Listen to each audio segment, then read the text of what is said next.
Last week was one of the most news-filled weeks in Dragon Ball Super. We got the reveal. I think the big news is that we got the reveal for the Universe Survival Arc coming up in February. We're seeing the return of Ultimate Gohan. We're seeing the return of 17. Majin Buu will be involved. Lots of exciting stuff to talk about.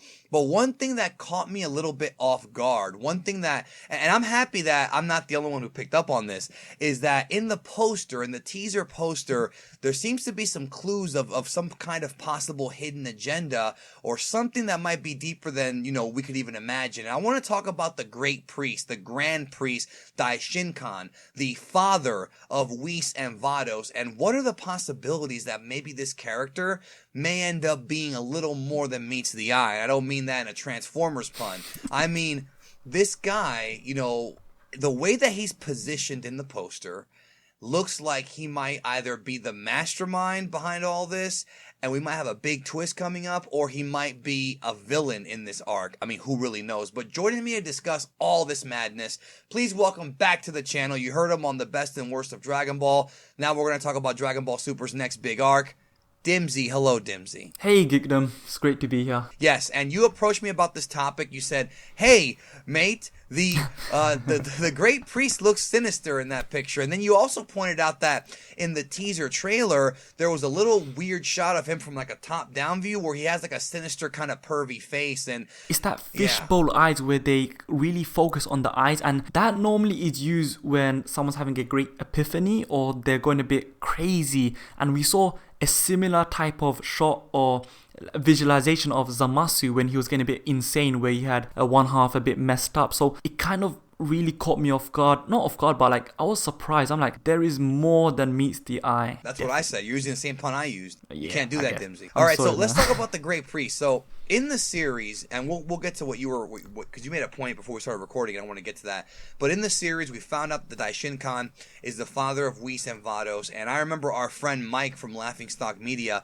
he did a video called "Is the Omni King Really the Omni King?" And the whole idea behind this is that the Omni King has complete dominion over the 12 universes. There used to be more than 12 at one point, and we saw the Omni King from the future destroy the future timeline, wipe out all the other universes in the future, and now in the present time we have two Omni Kings, which to me is a very dangerous thing because it could offset the balance. If you have two people with supreme power, who has the real supreme power? And one of the points that Mike brought up is that even though the Omni King has control over the 12 universes, the Omni King does not appear to have complete control over all the different timelines, and that's why the present Omni King does not control the future timeline and the other timelines. There's an Omni King in every timeline. So his whole thing was, is there a being that exists outside of not just the universes, but the timelines? And his theory was that there may be a higher Omni King. Like maybe the Omni King has a father that we haven't been revealed yet, but it could be possible. And again, we're just speculating and theorizing.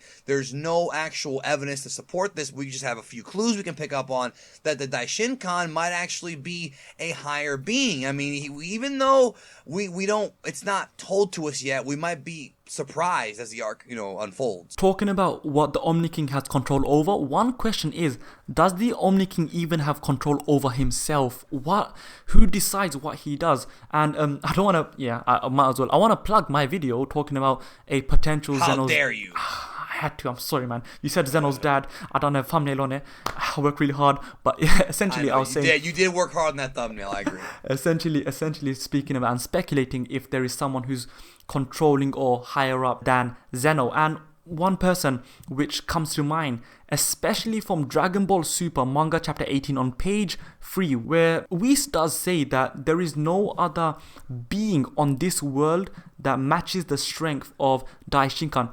That's a bit weird. Wouldn't the Omni King match that strength? And here's another thing, and this is a point where it gives a more mysterious motive to Daishinkan. Now that we have two Omni Kings, why the hell does Zeno need another friend? And this can justify the universe is being destroyed, where, okay, if that universe loses, it gets destroyed because he doesn't need any other friend. He really doesn't need anyone else to play with. Well, not just that, but this whole tournament comes off very sinister because The idea that if your universe loses, gets destroyed, I think is very, very morbid and kind of pointless, because you have to remember that in these different universes, there are innocent people who have done nothing wrong and are just being a part of, or just basically pawns in this game.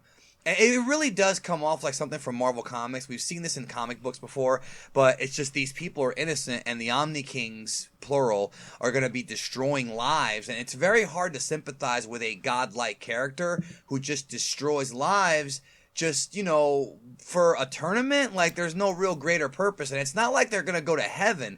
I mean, the way that it's implied with his power, he's going to wipe away the universe and heaven and hell. So it ain't like he's just going to kill them and they're going to go to heaven and be happy. No, they're going to be wiped from existence. But could it be possible that maybe the reason why Zeno destroyed the reason why Zeno destroyed the other universes previously, back when he was 18, I believe, is because he was manipulated by the Daishinkan. Could he be the puppet master behind all this? Yeah, the way he's positioned in the poster, it looks like he might be the puppet master. Now, you also brought up another point about the upcoming Dragon Ball Super ending song we're going to be getting. Yes, the ending theme song is titled An Evil Angel and a Righteous Devil. Maybe there's an A there, but An Evil Angel and a Righteous Devil, which is going to probably air around on the 8th of January, episode 73, is still not yet confirmed, but we know we're going to get this ending theme song. But come on, like an evil angel? We know that Whis, Vados, and now Daishinkan are angels. Another thing that can be speculated is that there's different levels of the angels. So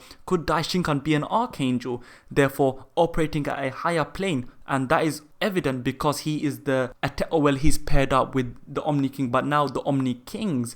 One thing that strikes me is when we said, and once again, this is in manga chapter 18, how he doesn't fight, they're neutral. Even if there's a dire situation, he will not get involved in terms of combat. But what if Daishinkan's interpretation of what is neutral and what isn't neutral is a bit skewed? And that's the reason why Whis and Vados are able to stand back and watch innocents in a planet who are inhibiting the planet getting destroyed by the gods of destruction. What if Daishinkan is he's the one who decides, well, we need to put neutrality into the whole 12 universes. So I don't think this universe is viable. We don't need it. Or maybe he says... Which is, again, very sinister. It's almost like Zamasu. He's like Zamasu now. Exactly. And with that ideology, And let's talk about Zamasu, because the whole theme was, we're talking about higher beings who decide what's better or what's best for beings of a lower stature. For mortals, yeah. Yeah,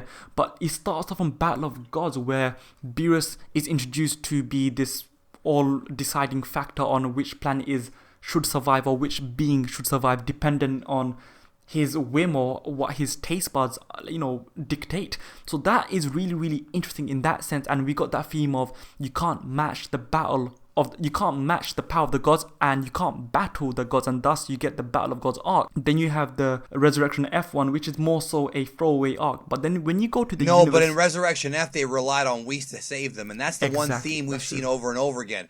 Constant reliance on the gods. That's been the theme of this series, and I'm wondering if it's going to end up biting them in the ass now if the Daishinkan relieves the Puppet Master. Now, I'm not saying that the Great Priest is actually stronger than Zeno.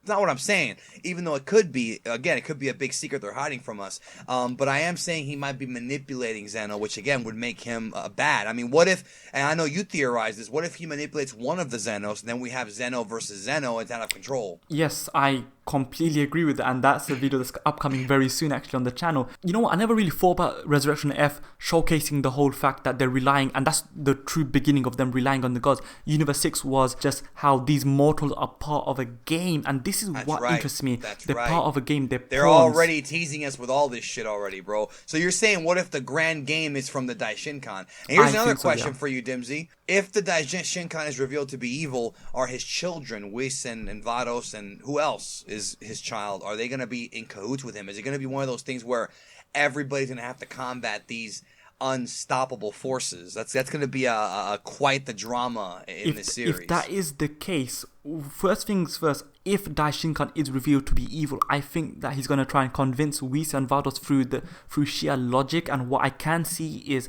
Daishinkan kind of swaying at least one of them, at least Vados, and then Whis is going to stand on the opposing end. Or yeah, but here's the thing though. What if, You're saying if he becomes evil, but isn't the idea he's already evil and he's been manipulating the But Omni when King from the but when he beginning? Like, reveals it, I'm saying that when he okay, reveals himself to be the villain, and then and everyone's like, oh, we're shocked, gasp, and then gotcha. how does he convince Whis and Vardos? But the point that you were saying about what if it's everyone against Whis, Vardos, and Daishinkan, and also maybe the other angels. We don't know if there's more angels accompanying all of them. One very, very sinister way to combat that is actually everyone tries to kill the gods of destruction or the Kais. So that's one way for the mortals to combat Daishinkan and Whis and Vardos. Like what Zamasu did, pretty Exactly. much. Goku Black. And that's why I think it all goes full circle, because I think that if you were to like dub each arc a kind of a moniker regarding the gods, you can have the first one Battle of Gods, and Resurrection F, Reliance of Gods. Let's say Universe 6 is Instrument of the Gods. But when you go to Zamasu, I would say that's Wrath of the Gods. And this Omni multi-universal tournament, the universe survival arc, could be the War of the Gods. It might be a war amongst the gods itself, and that's where we see every single god come into play, and Daishinkan can fit the mastermind. He really does fit that role, and I see him being the villain. But maybe I'm just shooting. No, I mean, I saw it too from based on the poster. And again, maybe we're over analyzing a poster. I mean, let us know your thoughts in the comments, folks. Do you think that Dimzy and I are just over analyzing it, or do you think it's kind of weird that this guy's in the middle like that, or do you think it just makes it look cool because there's two Omni Kings and that's all they could do? We have to remember that one of the posters we saw Golden Frieza and Champa at the top, and how they were paired, and people thought they were buddies, right? They were a tag team, the Exactly. two-man power trip.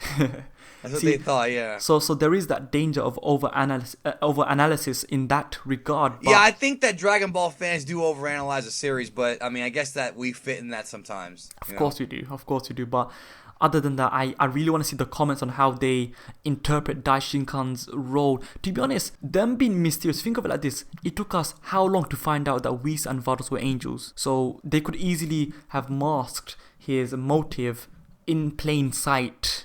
And that would be a very good plot twist, in my opinion. Yeah, well, we'll see what happens. I mean, we want to know your thoughts on the comments. Is the Daishinkan secretly evil?